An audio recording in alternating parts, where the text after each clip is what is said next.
Vamos lá, meus irmãos, vamos lá. Começando aqui nossa terceira aula de introdução ao Antigo Testamento 1. Já oramos como é costume. Mais uma vez, boa noite, graça e paz. Boa noite, graça e paz. Boa noite, graça e paz. Boa noite, graça e paz. Boa noite, graças a paz. Hoje é o nosso terceiro dia de aula. Hoje nós continuaremos trabalhando aqui da onde paramos no slide.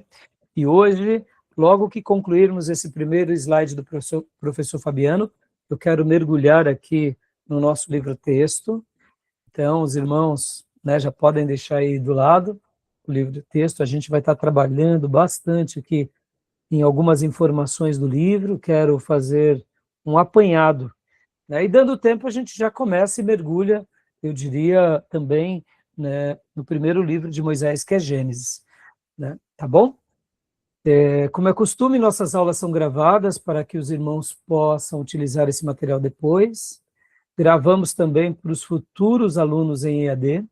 Aqueles alunos que desejarem fazer o nosso curso em EAD, entre em contato conosco aqui nos e-mails, no descritivo dessas aulas. Se você está ouvindo essa aula em podcast, no descritivo tem os nossos e-mails, ou se não, me chame no meu Instagram, mandando um direct lá para nós, ou no Spotify, nas aulas de teologia.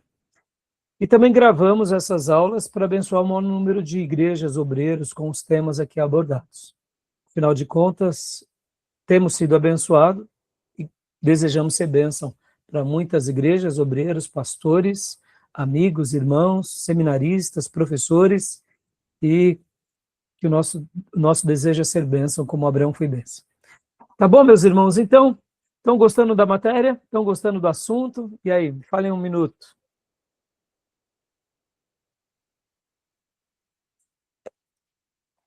Tô gostando? Acho que Bastante. vem bastante coisa por aí. Legal. Tomé, Sônia, Diego. Gostamos sim, pastor. Essa matéria foi uma das que mais marcou o nosso irmão Júnior, que acabou de se formar. Ele fez essa matéria e ele, durante todo o curso, ele não esqueceu. Tanto das nossas aulas, quanto dos materiais que eu passo para vocês em vídeo, da professora Márcia Zoner. Inclusive, irmãos, deixa eu até fazer um adendo aqui. Os vídeos que ela deixa lá no canal dela, do YouTube, são de uma qualidade tão grande, como a gente conversava há pouco, né, Beatriz? O que você tinha dito mesmo, Beatriz? É legal até que você comente isso, porque isso vai enriquecer nossa aula, né, que você estava dizendo. Sobre as explicações que ela faz sobre a geografia, a história, a arqueologia. 57 minutos, assim, mas que ela resume muito bem, ainda acrescenta coisas que a gente ainda não tinha visto. Então, assim, é bem completo o jeito que ela explica. Completo, profundo, com uma didática maravilhosa. Sim. Né? É isso aí. Então, assim, eu indico que os irmãos assistam, reassistam, vejam os outros vídeos dela, porque a formação dela é brilhante. Ela tem uma formação muito boa, fez mestrado, doutorado na USP, nas línguas hebraicas, ou seja, até as pronúncias dela são lindas. Então, fica aqui já o meu pedido de desculpa, tá? Quando eu pronunciar algo que vocês verem a professora Zônia pronunciando, ela tá certa, eu estou arranhando aqui, porque são termos, tanto no hebraico quanto no acadiano, nas línguas, mais antigas, no aramaico, que a gente acha que está pronunciando certo, mas a gente vê que está muito distante. Então, ela tem uma fluência brilhante, e eu aprendi muita coisa com ela, por isso que eu indico. Hoje, por exemplo, eu vou só pincelar em algumas coisas, muitas das coisas que ela trabalha em aula, eu não vou falar porque está nos vídeos já que ela traz, mas é o que você disse, né, Beatriz? Nós tivemos um módulo de Geografia Bíblica 2 com Arqueologia, e ali a gente gastou um tempão, e ela em 50 minutos traz tudo, né? Então, é muito legal. Então, é isso aí. Tá joia? Que bom que vocês estão gostando. Então, meus irmãos, vamos agora ler um texto bíblico, e logo na sequência desse texto bíblico, a gente vai mergulhar lá no slide onde tínhamos parado. Abram a Bíblia de vocês em Êxodo 17, 14. Êxodo, livro de Êxodo, segundo livro de Moisés, Êxodo 17, 14. Quero ler um versículo com vocês e logo na sequência vamos trabalhar no material que tínhamos parado, né? Então, estarei compartilhando aqui com vocês a minha Bíblia digital e também, quem quiser pode ler na sua versão.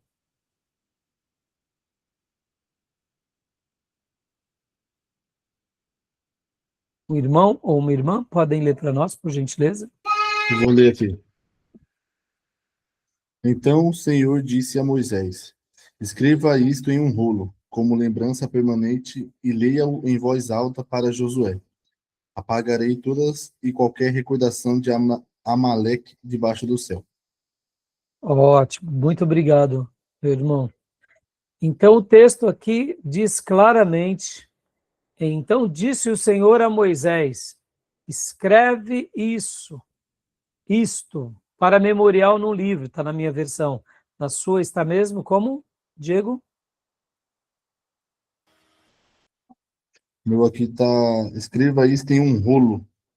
Escreva isto em um rolo, lembra? Na última aula falamos sobre o papiro, o pergaminho, o rolo, né, que era escrito em rolos.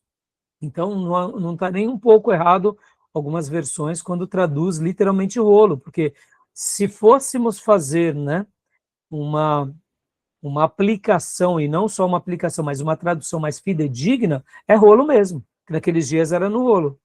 É que hoje, né, para nós, rolo fica muito distante, né? Escreva num rolo, por que num rolo? Não era para ser escrito num livro? Imagine um leitor que não conhece a história bíblica, né? Então, os tradutores têm todo esse trabalho, né, de fazer a tradução tentando dar o melhor significado para aquele que lê agora, nessa geração, né? E não está errado também dizer livro, tá? Porque o rolo não deixou de ser o avô do livro, né? Porque veio o rolo, veio o códice e depois veio o livro, né? Então, Mas o que eu queria destacar aqui são as palavras de Deus, do Senhor a Moisés. Escreve. Moisés, comece a escrever. Tá bom? Tudo bem até aí? Tranquilo? Então, meus irmãos, agora eu quero ir para mostrar, trabalhar aqui com vocês, da onde tínhamos parado na semana passada, ou melhor, na terça-feira, né? Nós falamos sobre a Bíblia de Gutenberg, falamos sobre várias traduções e chegamos num slide que é uma parte que fala sobre o cânon do Novo Testamento. Então, eu quero agora estar aqui trabalhando com vocês nessa porção, né? O cânon do Novo Testamento. Então, nós tínhamos parado aqui o Antigo Testamento católico. E por que é importante? Só fazendo um breve apanhado, né? Ó, nós já passeamos por todas essas porções, né? A gente trabalhou aqui desde a Bíblia, né? Opa, aqui. Falamos sobre a Bíblia, falamos sobre o cânon, depois o material utilizado, que Deus inicia a revelação escrita nas tábuas de pedra, falamos sobre o material que era usado como folha para se escrever, que era o papiro e depois o pergaminho, aí mencionamos sobre o rolo, falamos sobre os achados do Mar Morto, né, das cavernas de Qumran, inclusive, depois que formos trabalhar no livro-texto, eu vou voltar a mencionar um pouco sobre os achados do Mar Morto. Falamos sobre esses manuscritos, depois demos aqui algumas demonstrações de alguns manuscritos e códices, né? E aí, por último, falamos também sobre a questão das traduções, e chegamos na imprensa com Gutenberg, e falamos de Lutero e de outras traduções, como a King James. E, por último, agora, paramos exatamente aqui, né, no cânon católico, né? Lembra que nós mencionamos que a Bíblia católica se diferencia da nossa Bíblia apenas por causa dos 7 livros que chamamos de apócrifos, que foram colocados no Velho Testamento.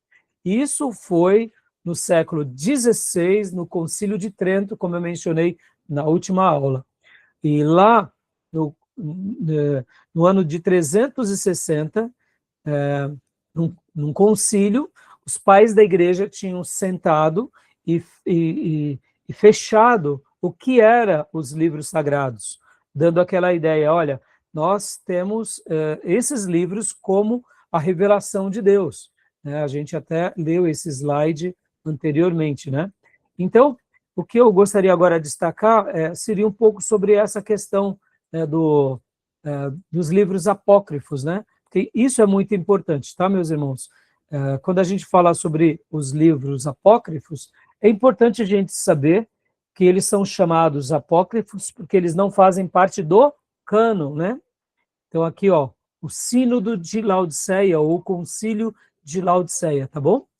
Eles se reúnem e fecham ali a Bíblia, e somente no Concílio de Trento, né, que foi o 19º Concílio Ecumênico da Igreja Católica, aí onde eles acrescentam os 7 livros, como a gente vai ver agora, tá bom? Então a gente não vai perder muito tempo sobre essas questões, inclusive quando formos estudar livro a livro, nós não estaremos estudando esses livros canônicos, tá bom?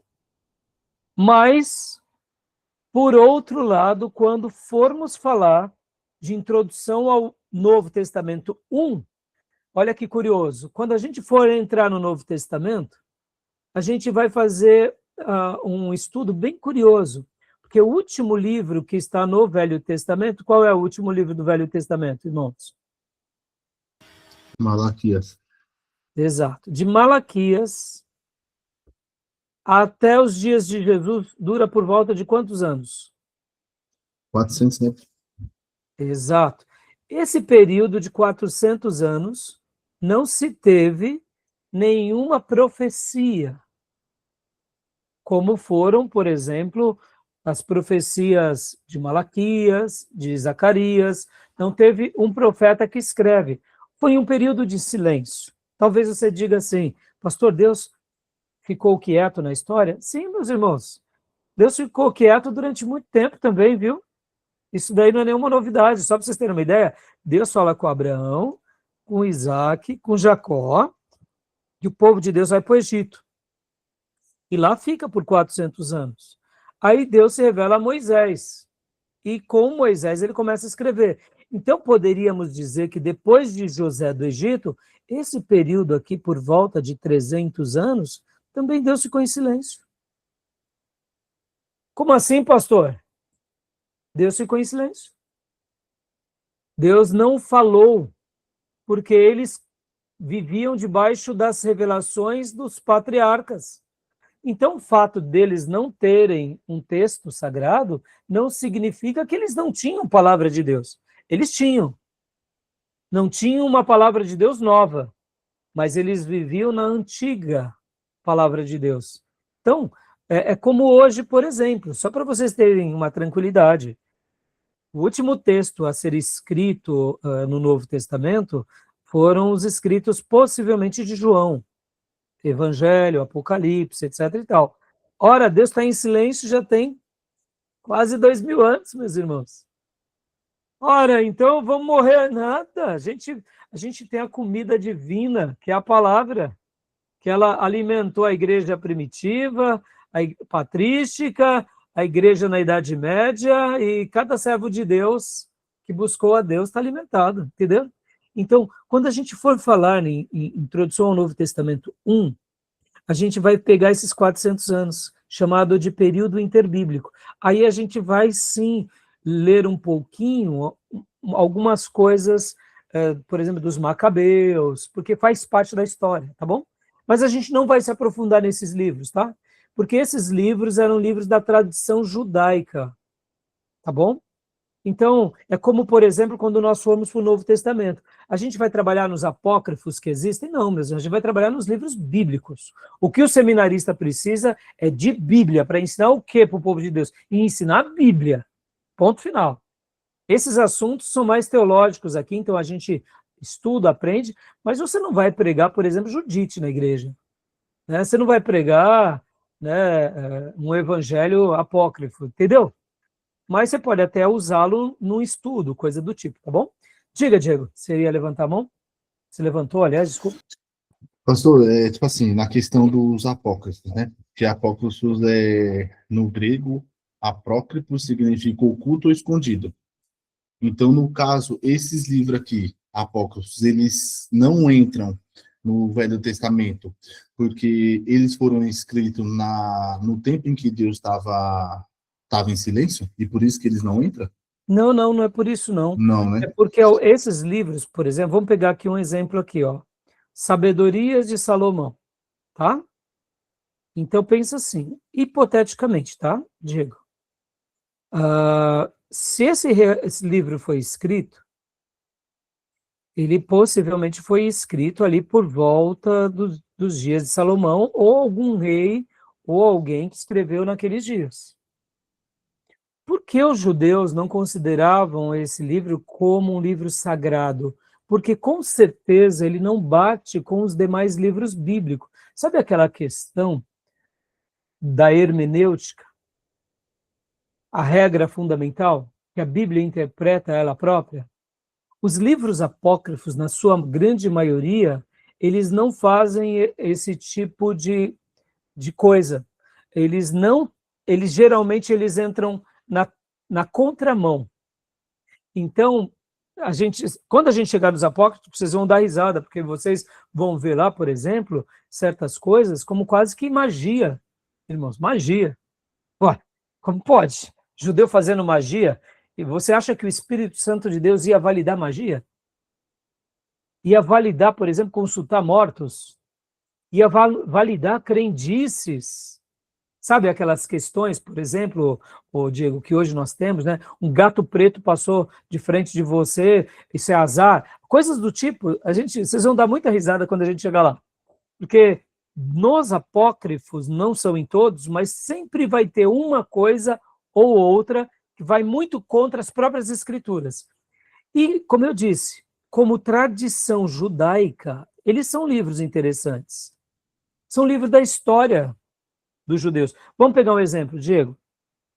Nós, brasileiros, somos influenciados pelos americanos, pelo Ocidente, né? Halloween é uma coisa que brasileiro sempre cultivou? Não, agora mais recentemente pela influência. Mas vamos lá, Saci Pererê é de influência americana, inglesa? Cuca. Isso daí é o quê? É ficção de Monteiro Lobato, de tradições brasileiras, não é assim? Então, perceba, imagina nós, Igreja de Jesus, hoje protestante, de repente a gente descobre um texto antigo que alguém, né, fala lá que tem um Saci Pererê, e a gente fala, não, esse livro é inspirado. Não é de rir? Quem conhece a Bíblia vai falar, tem alguma coisa esquisita aqui. Então, foi mais ou menos isso. Eu sei que estou fazendo uma comparação assim bem antagônica, bem fora de padrão, para vocês entenderem. Muitos desses escritos, eles se dão em algum momento da história do povo judeu, não necessariamente nos dias de Salomão, recebe o nome de Salomão, recebe aqui ó, o nome de Daniel, entendeu? Então, o que acontece? O Eclesiástico, por exemplo, pode ver que é baseado também numa ideia de Eclesiastes. Então, eles não são inspirados, ou eles não são canônicos, porque o texto deles, você já nota lendo, vocês, e nós aqui, estudiosos, a gente nota assim, não tem nada a ver com as escrituras. É muito distante das escrituras. Mas, como eu disse, toda cultura, todo povo tem as suas tradições, tem as suas culturas, tem as suas histórias. Isso acontece com o povo oriental, com o povo árabe, com o povo persa. Eles têm os escritos religiosos e têm os outros escritos que fazem parte da cultura. Lembra na Grécia, por exemplo, os escritos de Homero, né, que são obras clássicas, faz parte da cultura. Ora, Homero usava da religião, né, grego, e ora ele usa mitos. Então, se nós pegássemos os livros de Homero e falássemos assim, não, Homero agora está falando algo porque nessa obra de Homero, ele mistura a fé grega, dos deuses gregos, do panteão grego, logo, Homero é um livro religioso? Não, Homero é uma ficção. Homero ele é um escritor, e ele usa nos seus dias da sua sabedoria, da sua eloquência, da sua vivacidade, para colocar dentro do seu romance ou da sua história fatos que os gregos conheciam, mas não significa que ele é um livro religioso, está entendendo? É mais ou menos como os seguidores de Diana falarem assim, não, Homero é sagrado, é canônico. Mas aí os sacerdotes de Diana, né, ou de Artemis vão falar, não, não tem nada a ver. Homero é um poeta, é um escritor. Está entendendo, Diego? É isso. Agora, voltando, e só para a gente finalizar, por que os católicos precisaram colocar isso daqui? Mais uma vez, porque eles colocando esses livros no Velho Testamento, eles estavam dizendo, nós, Igreja Católica, Apostólica Romana, nós temos sim como tradição a autoridade sobre as Escrituras. É uma maneira de se posicionar. Mas lembra, no concílio que nós vimos em 360, até 1550, por volta disso, eles não mexeram nisso.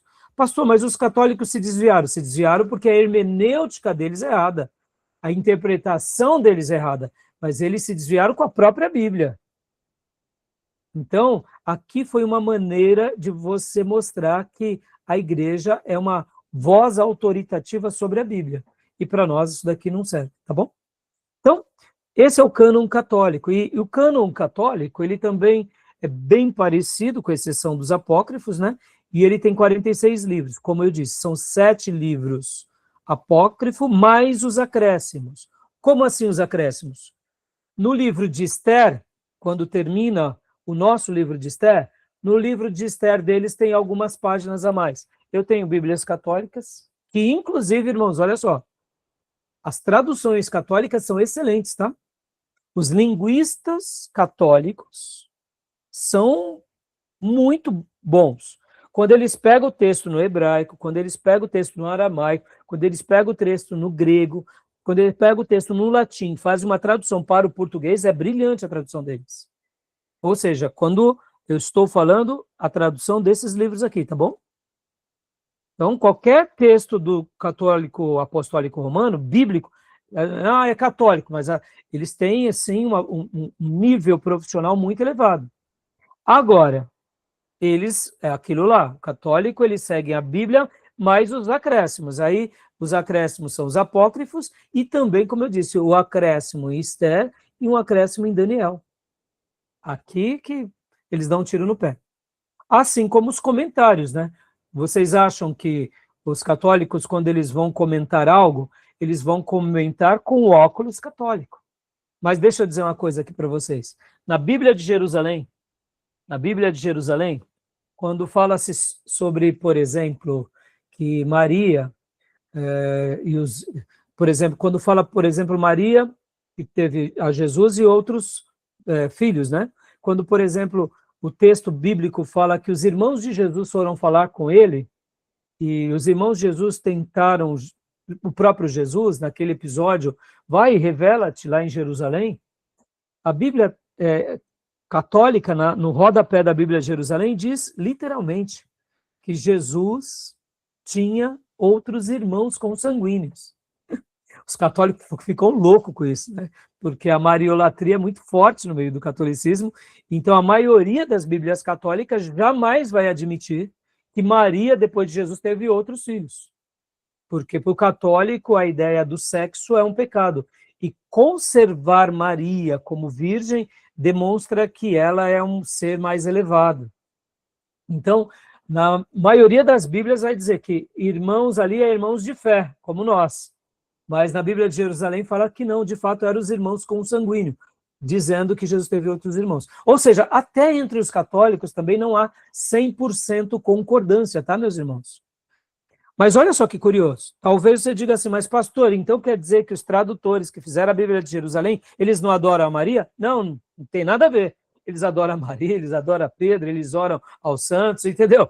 Ou seja, eles sabem de muita coisa, mas eles seguem aquilo que nós dizemos que é a tradição. Eles têm a Bíblia, mas eles têm a tradição. Porque na tradição católica eles seguem o princípio de adorar a Maria, ou de orar a Maria, de que Maria é intercessora entre os homens. E só para fechar aqui, irmãos, qual é a lição que eles tentam passar para os seus membros da Igreja Católica. Assim como nós pedimos a oração para um pastor, eles estão pedindo a oração para Maria.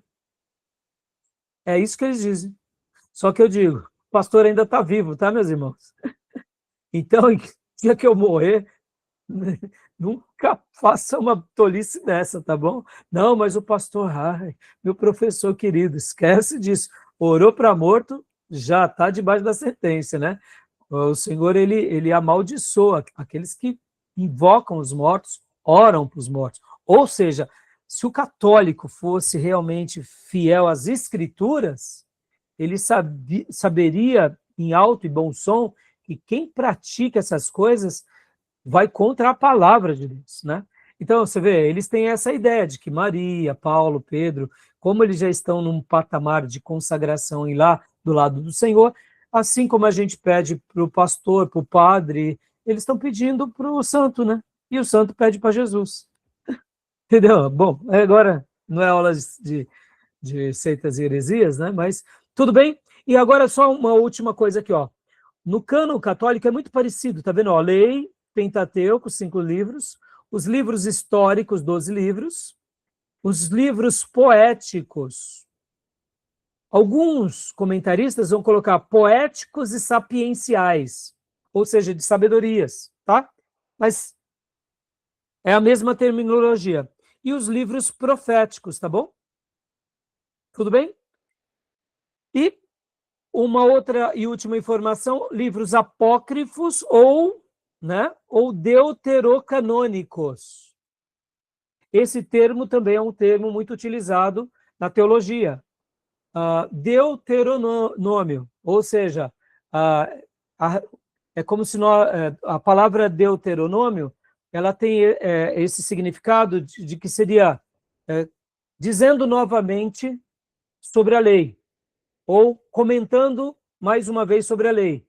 Deuterocanônico, ele é muito usado principalmente para os católicos, ou seja, são livros canônicos que foram colocados depois, tá bom? Mas para nós, esse termo, ele acaba sendo um termo extremamente errado. Tecnicamente não está errado, mas para nossa consideração está errada. Por quê? Porque eu não considero nenhum desses livros ou acréscimos canônicos, ou seja, eles não fazem parte da régua de Deus.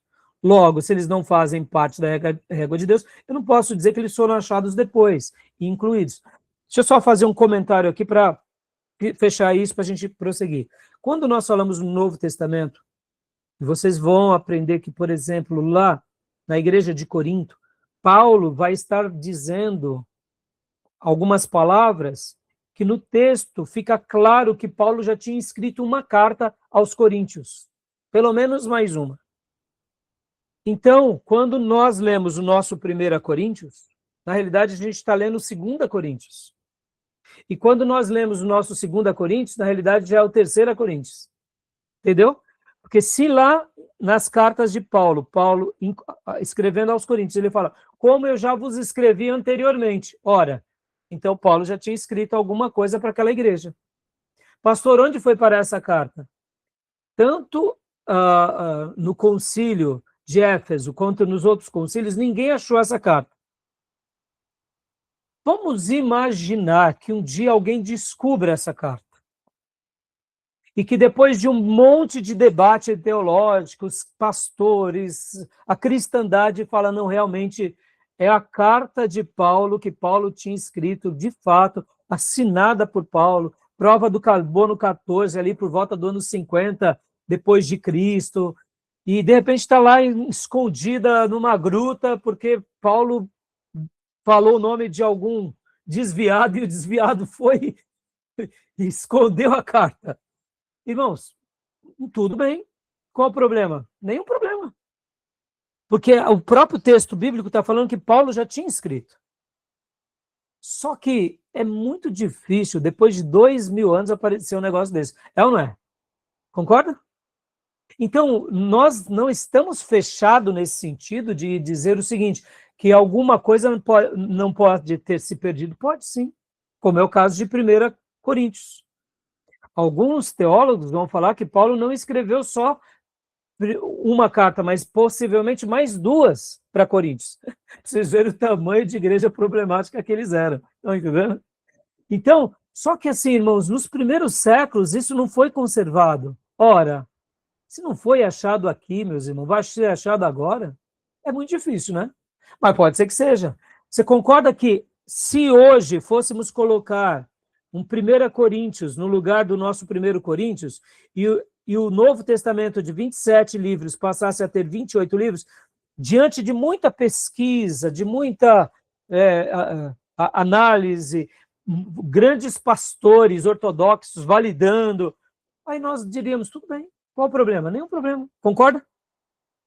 Eu sei que é muito estranho, né? Porque a gente falaria assim, poxa, mas agora, somente agora, mas de repente, quem sabe, Deus deixou alguma coisa assim.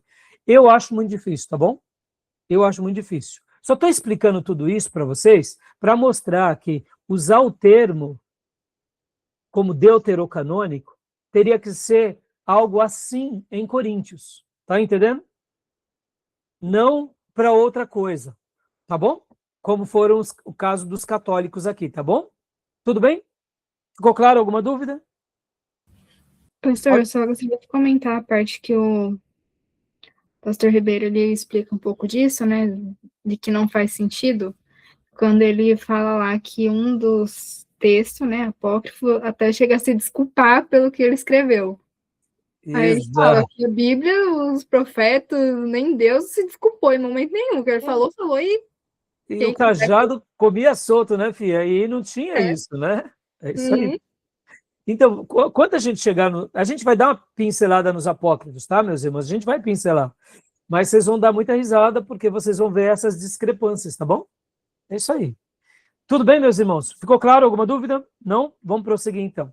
Bom, quando o Novo Testamento cita o Velho Testamento, ele não cita necessariamente no livro de Gênesis, no livro de Levítico, Número, Deuteronômio. Quando Jesus ou os apóstolos cita os escritos de Moisés, ele fala porque está escrito na lei. Ou seja, está escrito na Torá.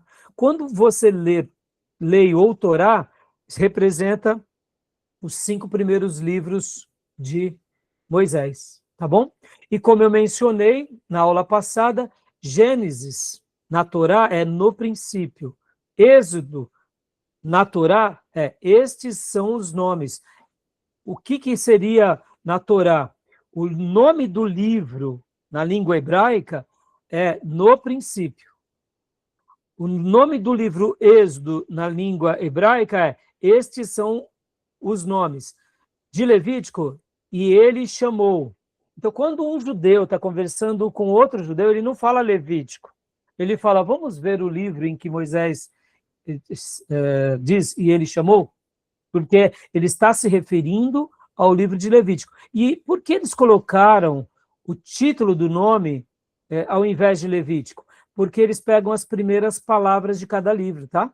Números é no deserto. E Deuteronômio, estas são as palavras. Então, no livro de Moisés, aquele das palavras, eles já sabem que estão falando sobre Deuteronômio. Percebam que cada povo tem um costume, né? Mas, de uma forma geral, no Novo Testamento, quando eles falavam a lei, eles estavam referindo-se a esses 5 livros. Quando eles diziam os profetas, né? Que aí, Nevi'im, seria a tradução, né, para profetas no hebraico, eles estavam se referindo aos profetas Josué, Juízes, Samuel, Reis, e Isaías, Jeremias, Ezequiel e os 12 profetas menores. Então, quando se fala os profetas, o Novo Testamento está dizendo, porque está na lei e nos profetas, eles estavam dando esse endereço, irmãos, de todos esses livros. E os escritos? O que seriam os escritos para os hebreus? Os escritos seriam os livros poéticos. Então, os escritos são os poéticos? Sim, são os poéticos. Então, Ketuvim, que seriam Salmos, Provérbios, Jó, Cantares, Ruth, Lamentações, Esther e Eclesiastes, Daniel, Esdras e Crônicas também entra também como os livros escritos. Ou seja, para nós, a nossa divisão é um pouco diferente da divisão hebraica, tá? A divisão hebraica é Torá, Neviim e Ketuvim, que seriam a lei, os profetas e os escritos. Na nossa divisão ocidental, a gente divide um pouco diferente. A gente traz o Pentateuco, trata dos livros chamados históricos, dos livros poéticos, e aí, então você vê, a gente tem uma diferença. Essa é só uma estrutura, tá, meus irmãos? A nossa Bíblia, ela está organizada diferente da Bíblia hebraica, tá bom? Pode ver que a nossa Bíblia, ela não tem uma ordem cronológica. Então, cada povo e cada cultura vai ter uma ordem no Velho Testamento. Então, eu estou falando isso para os irmãos porque, muitas vezes, né, ao estudar o livro, o texto, vocês vão ver um pouco disso. Inclusive, aqui o autor, ele vai colocar bastante isso, o nosso irmão Acker Jr., ele vai nos apêndices, ele vai colocar bastante desses comentários. Hoje, mais para frente, a gente vai abrir o livro texto e eu vou explicar um pouco melhor isso, tá bom? Tudo bem até aí? Alguma dúvida? Não? Então, pode ler para nós, Diego, por gentileza? Essas informações adicionais? As três correntes do judaísmo ortodoxo são os que cumprem estritamente os 603 preceitos estipulados pela lei judaica, conhecida como Halacha. O H para o hebraico, geralmente, na maioria das vezes, né, tem um som de um R meio gutural. É halakha. É que nem nós aqui não temos o garrafa e temos, né, por exemplo, Raimundo. Né? Não é Raimundo, é Raimundo. Nós temos o R, um R e dois R's, né? O hebraico, eles têm mais uma sonoridade mais gutural, mais da garganta, sabe? Assim, então aqui seria halakha. Aí, ó, é com o Ribeiro e com a Márcia Zona, tá? Eu aprendi um pouquinho, bom. Mas a gente perdoa o pastor, porque essa não é minha praia, né? Reformistas. Só fazer um comentário, Diego. O que seriam aqui as correntes do judaísmo, né? Então, você pode ver que dentro do judaísmo temos essas três correntes, hoje, né? E ao longo da história também. E eu quero dizer, irmãos, que nos dias bíblicos, a gente vê algumas escolas, nós temos os fariseus, nós temos os saduceus. Então, assim, ao longo da história, mudaram-se bastante coisas, tá? Então, muitas vezes a gente tem uma ideia de que os judeus desprezaram Jesus, que os judeus mataram Jesus, que os judeus não creram em Jesus. Não, isso não é verdade. Os apóstolos eram judeus. Paulo era um judeu. Quando Paulo ia pregar e os apóstolos iam pregar primeiro na sinagoga. Num primeiro momento havia um embate, mas muitos judeus se converteram. Tanto é que a gente vai ver isso na história bíblica e no Novo Testamento, a quantidade de judeus que se convertem, judeus de outras nações, lá em Pentecostes, por exemplo, quando os apóstolos e a igreja primitiva recebem o dom de língua, eles falam o quê? Eles falam no idioma de cada povo que ali estava adorando a Deus, ou seja, eram judeus de várias nações que iam adorar a Deus e gentios, e eles recebem ali um dom não de línguas angelicais, mas de línguas humanas, aonde pelo poder do Espírito Santo eles falam no dialeto e no idioma daquelas nações. E quando eles falam, as pessoas compreendiam.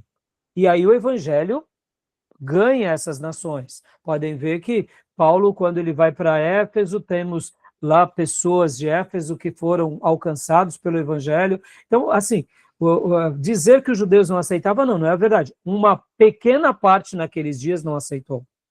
E na história do cristianismo sempre foi uma pequena parte. Depois, na história da Idade Média, que houve muita perseguição contra os judeus, aí os judeus se tornaram mais resistentes ao cristianismo. Nas cruzadas e nas inquisições.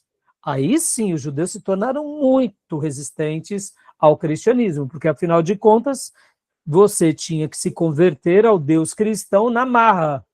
Aí eu te pergunto, você ia querer se converter desse jeito? Jamais. Então, a aversão judaica, ela não é uma aversão que se dá desde o início. Ela cresce na Idade Média, potencializa nas Inquisições e nas Cruzadas. E depois das Cruzadas, ela continua. E com a Reforma Protestante, pastor, também. Eles se mantiveram ainda muito fechados. E Lutero, inclusive, pragueja muitos judeus. Porque no momento que Lutero faz a Reforma Protestante, o que ele pensou? Bom, os judeus vão agora acreditar em nós. Mas os judeus, de uma forma geral, pensaram o seguinte: Lutero também é mais um cristão desses, como foram os romanos, e já vai perseguir a gente. Lutero não perseguiu, mas Lutero apraguejou até umas horas, e foi um grande erro de Lutero também. Mas lembrem, Lutero era um padre, Lutero ele era um monge, então ele tinha esse ranço católico nele. Então foi um erro também do nosso antecessor, entendeu? Só para vocês terem uma ideia. Então hoje, quando nós vemos os judeus se aproximar do protestante, isso é algo novo, viu, meus irmãos? É coisa desde quando eles voltaram para o Estado de Israel para cá, tá? Um pouquinho antes também, porque eles aprenderam a nos ver protestantes com olhos diferentes. Mas percebam, irmãos, se você, na sua história, tivesse a memória sempre presente que um dia os cristãos mataram seus antepassados, você ia ter apreço por essa religião? E só para finalizar aqui, na Espanha, um pouco antes da Reforma Protestante, os judeus foram perseguidos. E em Portugal, por volta ali da Reforma Protestante, os judeus foram perseguidos também. Só para vocês terem uma ideia, muitos judeus se tornaram novos cristãos na marra, porque já não aguentavam mais fugir de cristão. Então, o que eles fizeram? Eles mudaram de nome e falaram que agora eles eram cristãos. Eles mudaram na marra. É daí onde nasce aquela história de que muitos brasileiros hoje têm descendência judaica e nem sabem. Por exemplo, o nome que se dá a muitos portugueses de árvores, de objetos, eram estratégias de judeus se tornando novos cristãos na marra. Porque se eles não se tornassem novos cristãos, eles tinham que entregar tudo para o rei ou sair de Portugal. O que eles falaram? Tá bom, a gente virou cristão. Como que é o seu nome? Meu nome é Calçada. João Calçada. Mas não era, ele era Jacó Ebraim, entendeu? Mas virou João Calçada. E o outro, eu sou o João Oliveira, eu sou Pedro Oliveira. Oliveira, nome de Figueira, Oliveira. Esses nomes eram os novos cristãos, que eram judeus, que já estavam cansados de fugir de reis, como foram dos espanhóis e agora dos reis portugueses. Eu não aguento mais, a gente vai para um lugar e eles perseguem a gente, que é os nossos bens. A gente vai para outro lugar, vamos para outro lugar. E por essa razão, segundo alguns historiadores, inclusive da USP, hoje, né, nós temos uma população enorme no Brasil que são judeus e nem sabem. Porque eram esses, né, vamos assim chamar, os novos cristãos. Pra vocês verem, irmãos, como a gente, quando conhece um pouco a história, a gente fica assim um pouco até envergonhado, né? Porque pensam, irmãos, cristãos fazendo isso, tá certo isso, irmãos? É como nós hoje, amanhã, Deus nos der a graça de sermos... o Brasil é 90% protestante. E aí a gente começa a perseguir hindu, espírita, macumbeiro ou vira crente ou morre. Está errado. Está entendendo? Esse tipo de opressão é um cristianismo totalmente longe de Cristo, né? Tá bom? Beleza? Então, dentro do judaísmo, existem as correntes do ortodoxia, que seguem, né, os preceitos. Tem aqui, pode ler para nós? Diego, por favor. Reformistas criticaram diretamente a Torá, como passível de ser alterada, de acordo com a transformação do mundo, adaptando-a assim às novas realidades. Dá uma pausa. Esses reformistas é aqueles... Vamos lá. Sabe os evangélicos liberais? É o reformista, tá? Não, pera lá. Não, esse negócio da lei, esses 613 preceitos, não é tão assim, não. O mundo mudou, entendeu? Então seria mais ou menos essa... eu gosto de falar que é do Jesus fofinho, né? Aqui é do Jeová fofinho, entendeu? Que é do Jeová fofinho. Então, e os conservadores? Pode ler? Conservadores, eles mantêm o que consideram ser os três pilares da religião: a lei judaica, a esperança de libertação nacional e a utilização do hebraico como língua do povo. Surgiram no século XIX como consequência do impacto das mudanças da modernidade sobre a religião.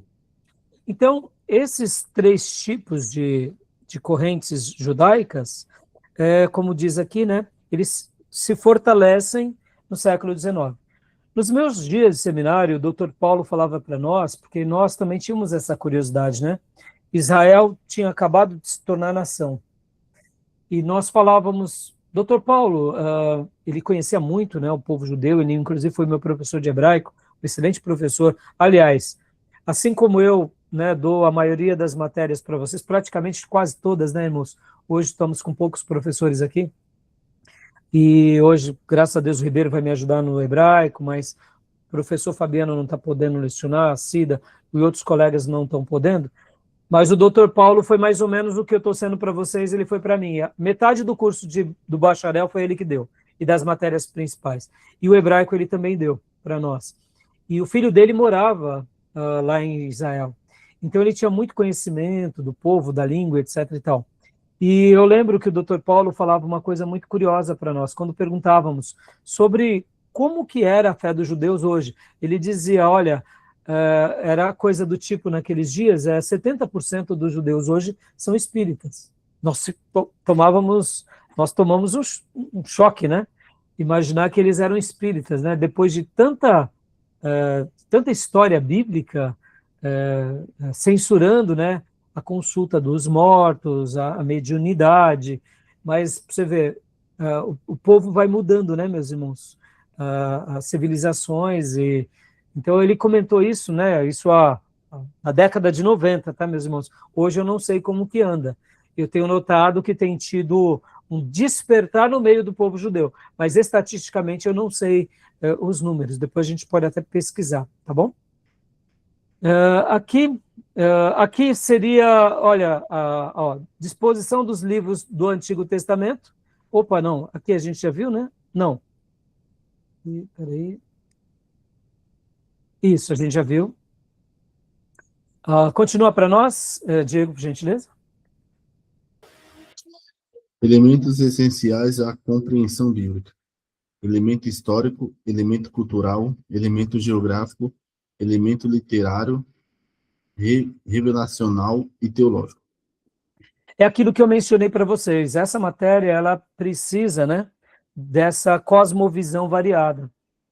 Hoje, quando formos trabalhar um pouco aqui no apêndice, eu vou mostrar um pouco mais na prática como funciona isso para vocês. Mas percebam, irmãos, hoje é a nossa terceira aula e eu ainda não saí da introdução. Vocês notaram?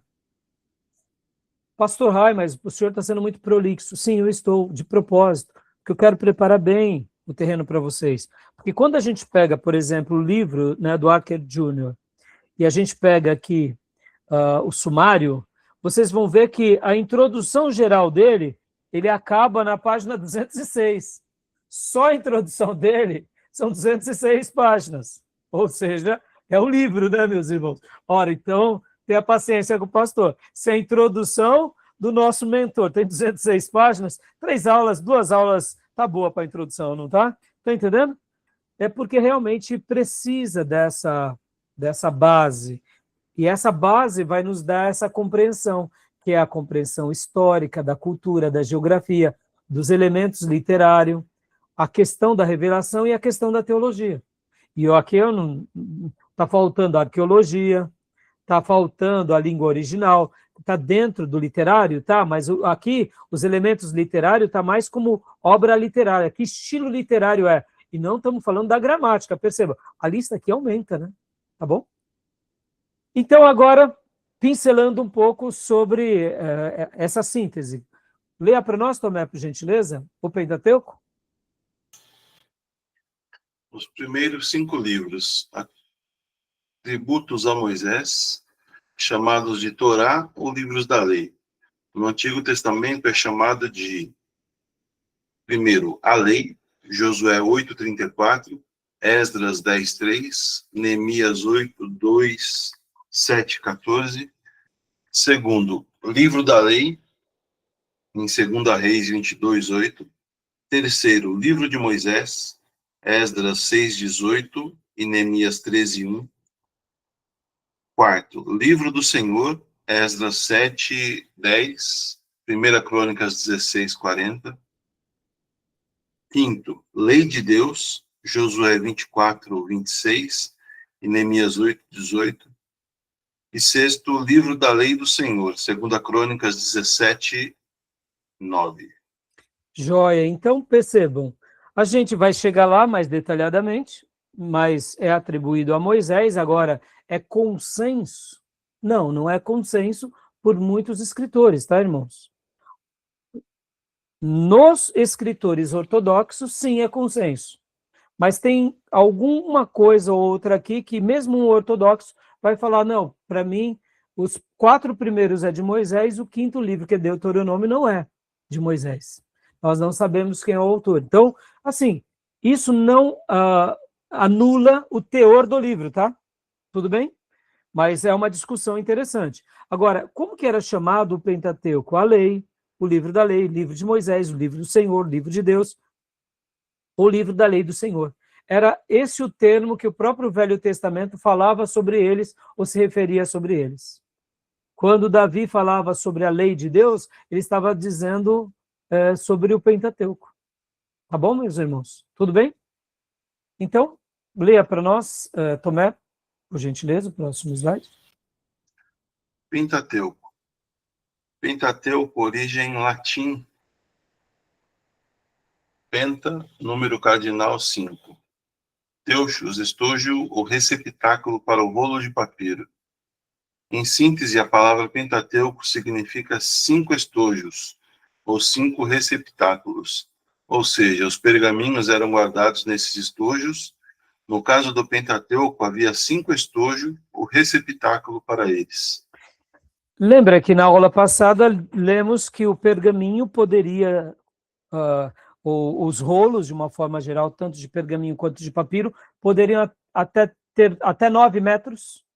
Logo, os 5 primeiros livros da lei poderiam ser escritos de uma só vez, e estar ali os 5 juntos, ou poderia ser feitos separados e ser conservados separadamente.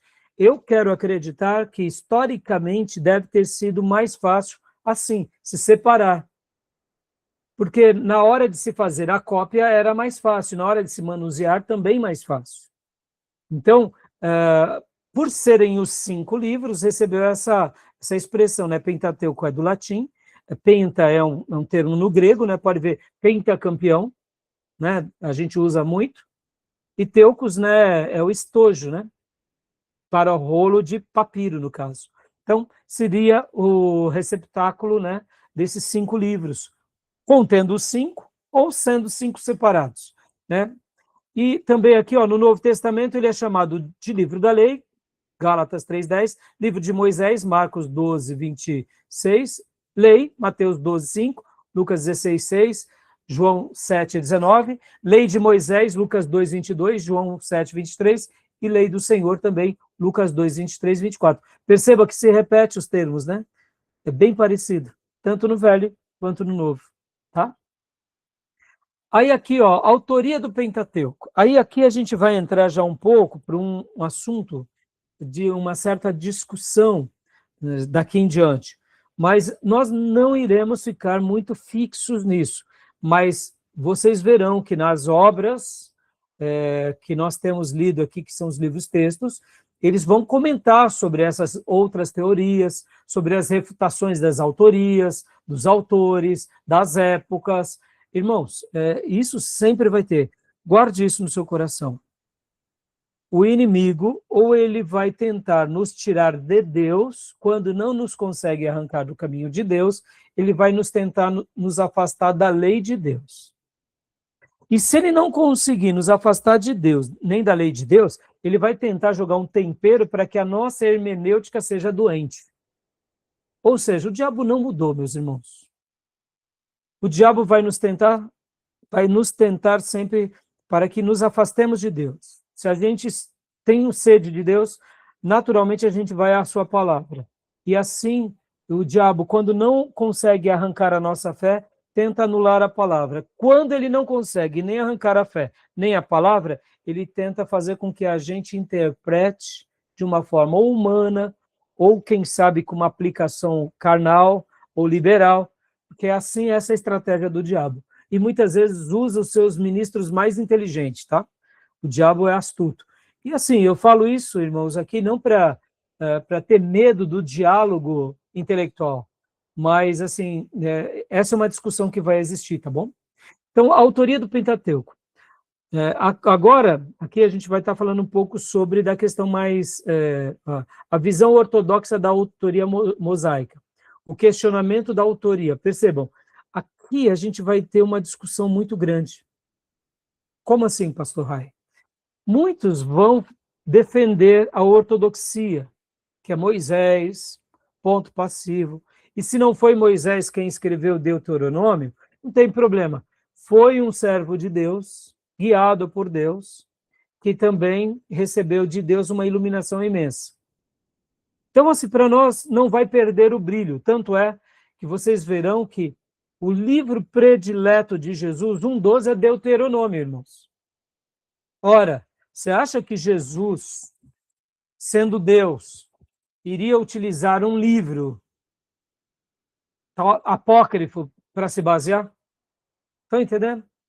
Então, quando tem esses questionamentos da autoria, a gente até dá uma certa direito de ouvi-los, porque são argumentos de fato interessantes.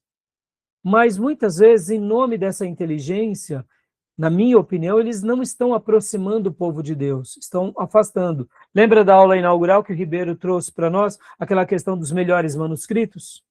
Olha que informação brilhante que o pastor Ribeiro disse. Ele falou, olha, de 3.000 manuscritos, tem 3 ali que não contém. E eles falam que são os melhores só porque são os mais antigos. Ora, é no mínimo ilegítimo essa frase, porque deveria ser dos manuscritos, que soma-se uma média de 3.000, em 3 não tem. No entanto, nós temos um apreço para esses 3 manuscritos. Pelo menos seria uma, vamos dizer assim, uma fala intelectual mais legítima. Então, quando a gente tem os questionamentos das autorias, eles vão ser interessantes, irmão. Não vamos negar. Vou dar só um exemplo aqui. Quando a gente pega o estilo literário de Gênesis e o estilo literário de Deuteronômio, é diferente. No próprio português, quando você pega, a construção é um pouco diferente. Então, pode dar dúvida? Pode, mas agora eu te pergunto. Irmãos, você já leu um texto seu que você escreveu certa ocasião, há 10 anos atrás, e você já leu um texto recente seu hoje, talvez a sua gramática melhorou muito. Talvez você se manteve naquele mesmo patamar. Ou talvez, porque agora você já esteja numa terceira idade, você já não está mais com aquela sagacidade, os seus pensamentos já não estão com tanta precisão. Ora, mas dentro da discussão linguística, vão falar que é a mesma pessoa. Sim, mas a gente tem que lembrar que também os profetas, como os apóstolos, muitas vezes eles tinham um amanuense, alguém que escrevia. Paulo, por exemplo, ele vai dizer que fulano de tal estava escrevendo a carta e que ele só assinou, porque as vistas dele já estavam cansadas. Então, assim, isso não perde o teor. Mas percebam que na academia eles vão para o lado, geralmente, querendo negar a inspiração, querendo negar a autoria. Estão entendendo, irmãos? Então, muitas vezes, muitos grandes teólogos do passado e filósofos, em nome da sua discussão, eles acabam fazendo um desserviço à fé bíblica. e acabam se enveredando para uma teologia liberal, ou seja, distorcendo algumas coisas, entendeu? Então, eu acho que isso não nos ajuda, tá? Só para a gente fechar aqui, ó. Então, diante disso, né? Primeiro, é o racionalismo no século XVI, o iluminismo no século XVIII, o mundo havia chegado à maioridade e podia dispensar a religião, Deus está sendo expulso cada dia mais da vida, ou seja, alguns filósofos, logo depois disso, chegaram até a dizer que Deus tinha morrido. Não porque eles estavam decretando a morte de Deus, mas agora nós não precisamos mais de Deus, porque nós precisamos de remédio e a gente fabrica. Logo, é o homem na sua plenitude e na sua arrogância máxima, né? Então, o terceiro ponto aqui seria o deísmo, né? Que isso é uma ideia filosófica. O deísmo é o pai do ateísmo, tá, irmãos? O que é a filosofia deísta? É aquela ideia de um grande relojoeiro, que ele cria o relógio e deixa o relógio trabalhando por si só. O deísmo vai dizer que Deus cria todas as coisas, cria o universo e o planeta. E agora ele diz, planeta Terra, seres humanos, vivam suas vidas, como um grande relojoeiro. E dentro da ideia do deísmo, eles também dizem o seguinte, que você só pode conhecer a Deus por meio do intelecto, não é da fé pela fé, é o intelecto, é aquele intelecto que te faz compreender Deus. Aí eu digo, irmãos, fé é muito mais do que isso, fé é muito mais do que intelecto, tá bom? Porque o intelecto vai até um certo ponto, a fé passa esse ponto.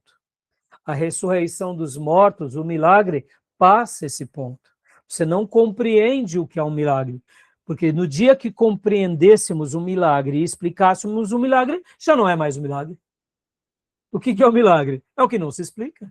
É o poder sobrenatural de Deus atuando na nossa história, no nosso planeta, na nossa vida. Isso é um milagre. Então percebam que a ideia deísta, ela é o pai do ateísmo. Tanto o deísmo quanto o liberalismo é a perspectiva teológica reinante no final do século XIX e XX. Deus não se revela, porque é como se nós já atingíssemos o máximo da nossa humanidade ou do nosso humanismo, do nosso racionalismo. E a gente vê nomes como René Descartes e John Locke como pessoas também que fizeram frentes dessas correntes filosóficas e racionalistas, tá bom, meus irmãos? E aqui eu vou parar agora aqui na teoria documentária, porque aqui eu vou gastar um pouquinho mais de tempo para explicar para vocês o que seria isso. É importante vocês saberem, a gente não vai ficar gastando tanto tempo, tá, meus irmãos? Olha só, para eu finalizar agora. A teoria documentária é algo que os liberais amam, porque eles têm que mostrar que a Bíblia pelo qual a cristandade segue não é como eles dizem ser. Para nós, a gente não vai gastar tempo com eles por essa razão, porque nós acreditamos na infalibilidade da Bíblia, na inerrância da Bíblia, na suficiência da Bíblia. E nós acreditamos que mesmo que não tenhamos muitas respostas, a palavra de Deus é a palavra revelada do Gênesis ao Apocalipse para todo filho de Deus e para toda a igreja durante todas as eras. Ponto final. E a teoria documentária, de uma forma inteligente, vai tentar anular isso. E é por essa razão que fica aqui um apelo meu a vocês, aos alunos em EAD e quem estiver assistindo essas aulas. Fujam dos teólogos liberais. Porque mesmo que eles sejam sábios, catedráticos, acadêmicos, eles não são convertidos. E eu quero aprender com alguém que me aproxime de Deus e não que me afaste do Deus que se revelou a mim por meio das Escrituras. Pastor Raio, o senhor está sendo muito contundente. Sim, eu estou, porque num seminário teológico, onde alunos aprendem uma teologia liberal, eles estão sendo incentivados a viverem uma vida agora longe do Deus revelado nas Escrituras e dos princípios bíblicos, conservados por séculos e milênios. Os teólogos liberais, eles têm uma amnésia por exemplo, daquilo que chamamos de era dos mártires. Milhares de irmãos nossos morreram. Ou seja, hoje a gente está vivendo essa vida cristã contemporânea, mas atrás de nós temos mártires a centenas e milhares. Pessoas que morreram por causa da Bíblia, por causa da sua fé em Jesus. E um liberal, ele está negando toda essa história. Ora, é como se eles estivessem dando um tiro no pé, em nome da inteligência. E estão dizendo, não é bem assim, não foi Moisés, aqui é inspirado, ali não é. Por isso que eu estou dizendo que para um seminarista, ele ir para um seminário e aprender com um teólogo liberal é uma praga, sem medo de dizer outra coisa, meus irmãos, porque ele vai nos afastar da sã doutrina, nos afastar da consagração, nos afastar de uma vida de renúncia, porque tudo aquilo que um liberal prega, por mais bonito que seja, o máximo que ele vai chegar é numa vida de ética e de moral. E, irmãos, eu não preciso de seguir a Cristo para ter uma vida de ética e moral apenas. Eu quero seguir a Cristo porque eu creio que Ele é o meu Salvador, que Ele morreu por mim, e eu quero zelar pela minha alma, e eu quero fazer dos ensinos dele os grandes ensinos para a minha vida. E eu quero seguir os passos de Jesus, os passos dos apóstolos, os passos das eras dos mártires, da patrística, ou seja, eu não quero me emancipar dessa história. Pelo contrário, eu quero ser lembrado como um profeta, e não como alguém que agora, em nome da sabedoria, advogo uma outra mensagem negando essa história. Só para vocês terem uma ideia, irmãos, você nunca vai ver um teólogo liberal jejuar, porque o jejum é coisa do passado.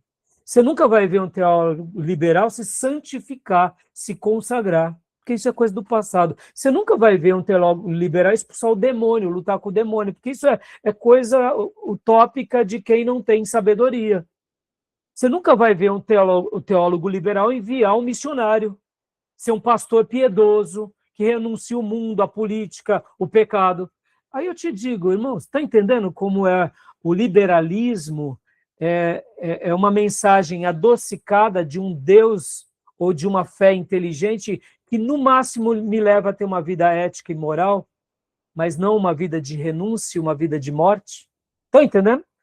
Por isso que eu digo, a gente não vai gastar tempo com isso daqui não, porque isso daqui, basta você saber que existe. Se vocês quiserem saber mais, depois desses módulos, aí vocês estudem, leiam, mas eu quero fundamentar vocês na nossa história, na história da patrística, na história dos mártires da fé, da igreja primitiva, dos reformadores, de gente que vive o cristianismo, carrega a sua cruz, renuncia o pecado, sofre, mas não abandona a fé, está disposto, se preciso for, a morrer por causa de Cristo e a palavra de Deus. É isso que eu quero para mim.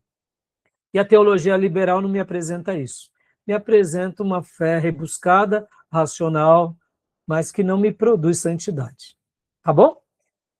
Então, a gente volta para a teoria documentária e a gente volta para o módulo em seguida. Mas tudo bem até aí? Deu para compreender ou alguma dúvida? Não? Então tá bom. Então vamos para o nosso intervalo. Voltamos em alguns minutos, tá bom? Fechado.